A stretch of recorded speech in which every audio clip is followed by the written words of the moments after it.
Well, we are back to Advent Calendar season, so we are starting off December with a bit of a bang because we're doing Japanese Whisky Advent Calendar from Liquor Loot, which is also known from a lot of us as Whiskey Loot. For anyone that knows this channel, who started right from the start, Whiskey Loot has been a huge part of me learning about any type of whiskey. So really excited that this is their first year of doing Japanese whiskey for the Advent Calendar. This year they actually did a ton of different Advent calendars, which we haven't seen before, but I opted in for the Japanese one instead because I am a huge lover of Japanese whiskey.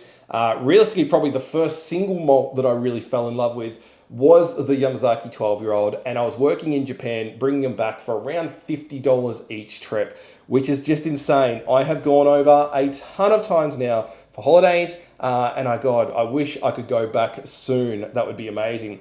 What we're going to do over the next 24 days, once this hits 1st of December, we're going to talk about the whiskies, we're going to talk about locations, we're going to talk about how they're actually distilling and making it and how they're doing things a little bit differently, but also the laws into Japanese whiskey, because it's been a bit of a talking point for years about how a lot of these bottles, and including some of the stuff that's in here, has actually been imported from the UK, from Canada, from America, and they've kind of blended a lot of these whiskies in together.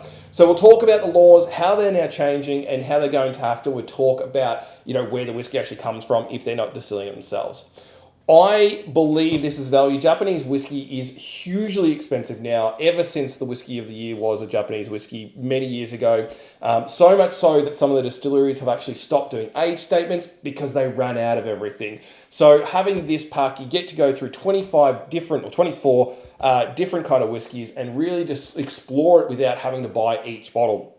So if you are watching on YouTube, make sure you hit that subscribe and like button or the bell button, because it'll notify you once I get these up daily. If you're watching this on anything else, well, just come back and check out what we're doing daily on it. But I'll see you on 1st of December.